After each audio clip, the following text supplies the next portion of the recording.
Hi all, Jacob Austin here, and welcome to episode 149 of the Subcontractors Blueprint, the show where subcontractors learn how to ensure profitability, improve cash flow, and grow their business. Today we're continuing our mini-series on disputes, and we're focusing in on an important concept that doesn't get explained very often. But it's vitally important because this is the gate that every dispute has to pass through before you can take it anywhere. Get this one wrong, and even the strongest, most perfectly put together claim can be worth nothing in front of an adjudicator. So, let's dig in.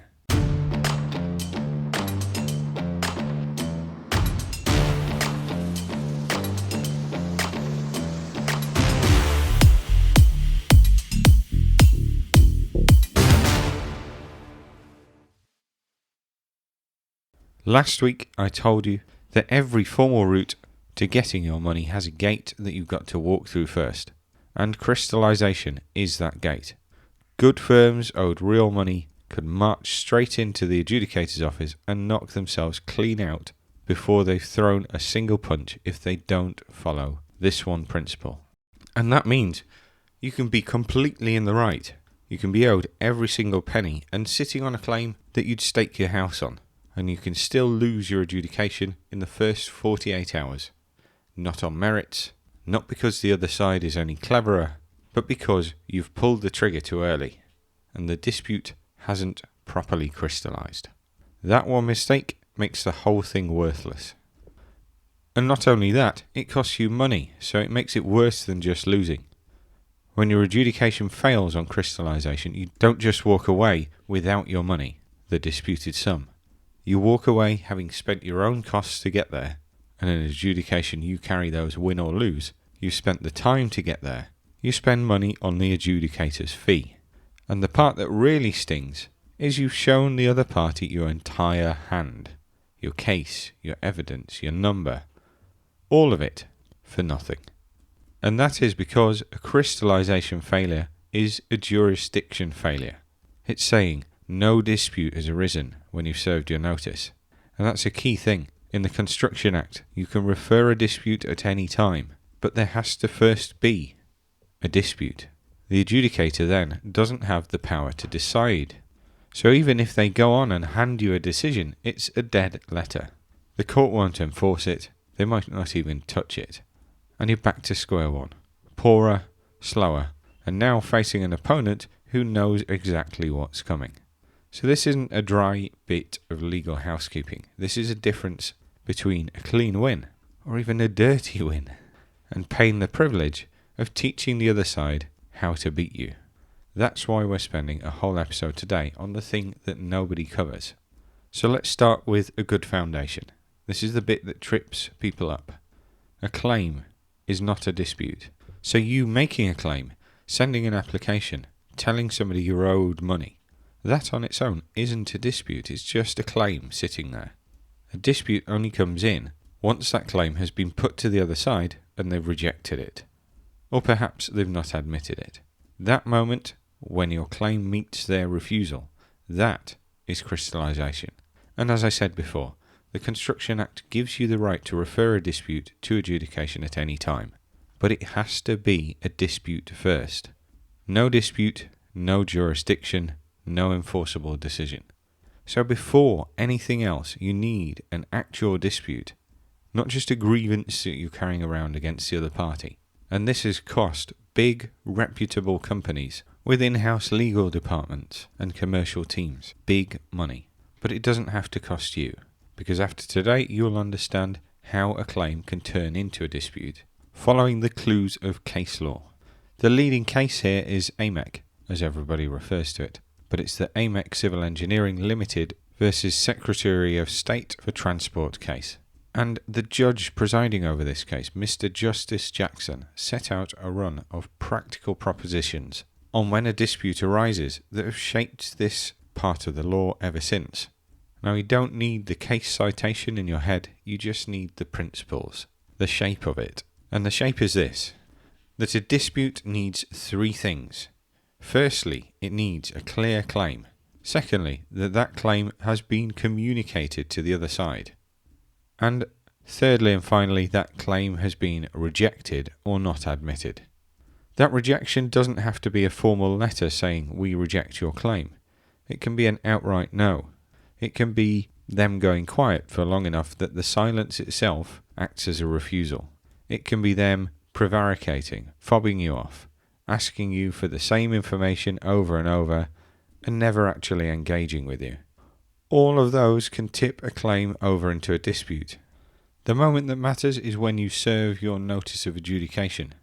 The dispute has to have crystallised. It has to have become a dispute by that time. Not a week later, but by the time that notice goes out. There are 4 classic ways that this goes wrong. The first is just going too early. You're angry, and maybe fair enough. The application's gone in, the date's gone, you fire off the notice almost on a reflex, but they haven't actually said no yet.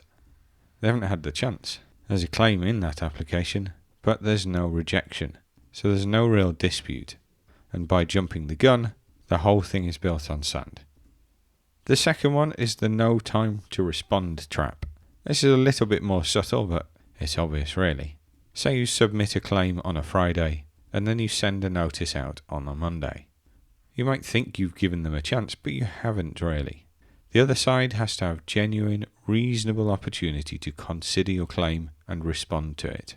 There's no fixed minimum, so it depends on the facts and where the parties have been arguing for months. A dispute can sometimes crystallise quickly, but the more substantial and more complex your claim is, the more time they reasonably need to consider it, to review it properly, and to respond to it.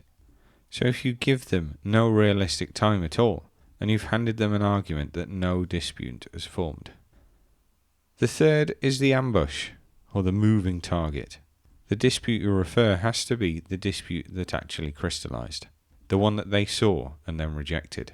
So if your claim has ballooned, if you've doubled the number, if you've bolted on new heads of claim, if you've dragged in arguments that they've never laid their eyes on, then the thing you're referring isn't the thing that they've refused, it's something new. And you can't refer a dispute the other side has never had the chance to consider.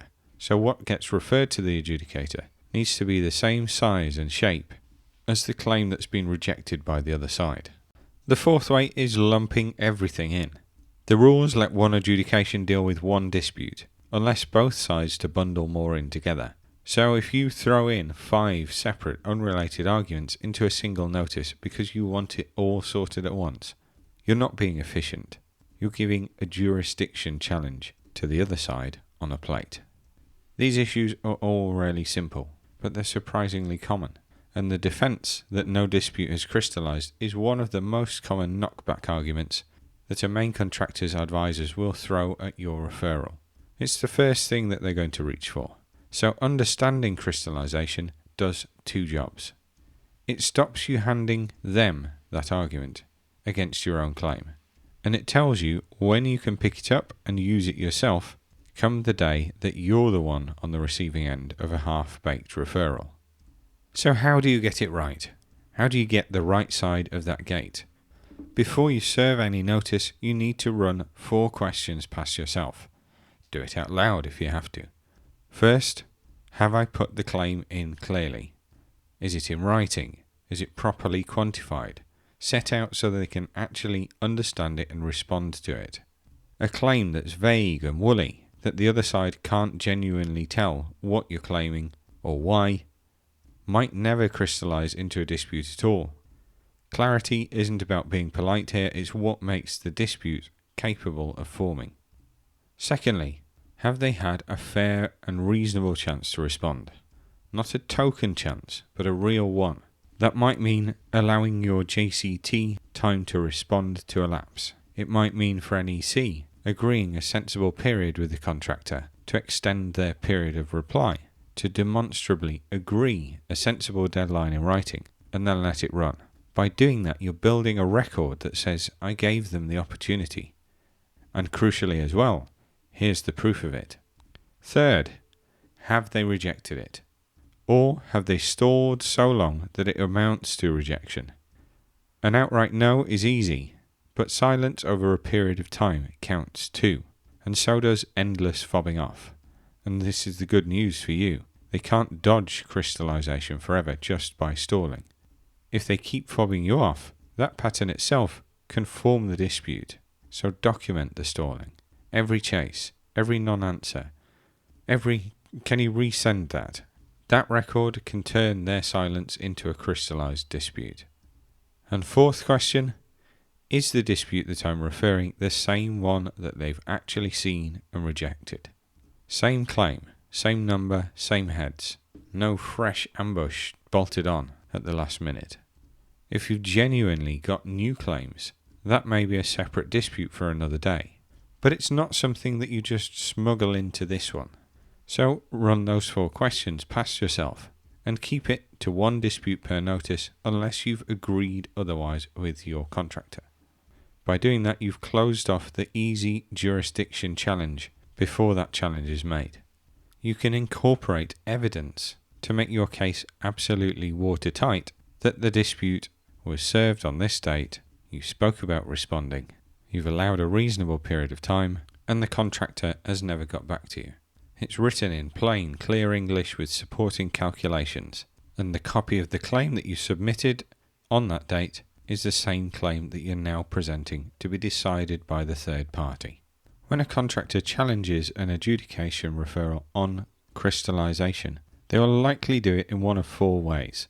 The first one is the most obvious, and it's what most of this episode has been about. The headline challenge, that no dispute had arisen when you served your notice. So everything we've already spoken about is how you get rid of that argument. A clear claim, a fair chance to respond, and a clear rejection or documented silence. Tick those ones off, and that argument has got no water. The second one is sneakier. They'll say that your claim was too vague to respond to, too woolly, that they genuinely couldn't tell what you were claiming or why, and there's nothing there for them to dispute. And if they're right, that one's on you. If your claim's gone over in a muddle, somebody's having to piece together various bits of calculations and there's no summary drawing a clear total together, you're listing out some grievances. Maybe you're then calculating something on Excel, listing out another problem, and then there's another calculation. But without a clear summary and clear references on all of your documents, you might be handing somebody that argument. But the good thing is, the fix is relatively easy. It's proper quantifying of your arguments. It's summarising them clearly. If you're carrying things from one calculation into a summary, then write that at the bottom of the page. Subtotal carried to grand total calculation or collection page. Reference all of your documents so that it's clear what is in relation to what. If you're including some invoices as substantiation, then put them in an appendix, number each one of them, say what page of that document somebody is going to find the subtotal. Make it super easy for somebody to follow your logic, and then woolly is never a word that they can make stick. The third one can catch a lot of flies. The contractor will say that you're still in active negotiations, that there wasn't a dispute, you were just negotiating, and that you've jumped the gun whilst talks are still ongoing. This one is fact sensitive. And there is truth in it. Genuine, live, good faith discussion can mean a dispute hasn't crystallised yet. But there's a world of difference between real negotiation and somebody using, we're still looking at it, as a stalling tactic. And you beat this the same way you beat a lot of other things we've mentioned on this show. You set a deadline in writing. When that deadline passes with nothing of substance behind it, the still talking line falls apart because your record shows there is no talking. There is just dodging and stalling. One more thing before I move on. When you refer, you can expect the other side to cry that no dispute is crystallised. It's one of the first cards they'll try and play. And they might even reserve their position on it and carry it all the way to the enforcement hearing. So you might assume that big danger is that the court agrees and your decision gets thrown out. The reality is, though, that the courts set quite a low bar for what counts as a dispute, and particularly if an adjudicator has taken the time to review the case already. They are more likely to side with the adjudicator's view that the dispute has crystallised, because that's one of their first responsibilities to check as well. So even if the other party has reserved their position on it, a late challenge to that is more often than not going to fail. What the court does do is take a really robust line on enforcement. They want to see that the contractor has paid you the money and is arguing later. That is the principle that they follow. But what it doesn't do is fail for free. Sometimes it buys them delay. It drags you into a sideshow argument about jurisdiction instead of about your money. It piles on cost and uncertainty that you don't need. So this warning isn't about being terrified of losing at enforcement. It's about not handing them that sideshow in the first place. Get the crystallisation clean, document it as part of your referral. Then the favourite stalling card is dead before the contractor even gets the chance to play it. That's the real win that you're aiming for. Not drama, just a fight that you've avoided. You get to the right gate before you serve. Not during, not after, but before. Ultimately, if your adjudication does get knocked out on jurisdiction, on lack of crystallisation, it's not the end of the world, and you shouldn't think that it is. You're not losing on the merits of your case, you're losing on a technicality. The dispute itself is alive and well. The contractor now knows that you're willing to adjudicate over it, so they might now be more amenable to sitting down and have sensible discussions with you about settling the issue.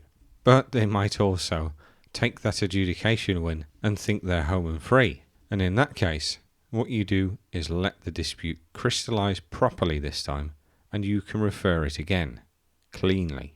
But, and this could be a big but, you'll have burned a set of costs getting nowhere. You'll have shown the other party your entire hand. You'll have waited weeks for a decision that never came. And if you're owed £500,000, going without that cash in your bank could be setting you on the road to financial ruin. So the advice is get it right first time. So to sum up, a claim alone is not a dispute. A dispute only forms once your claim has been rejected or not admitted. Rejection can be a no, or it can be silence for a reasonable period of time. It can also be stalling over that same reasonable period. Document the pattern. Give them genuine, documented time to respond, and record that time in a way that can be evidenced. And make clear that crystallisation in your referral.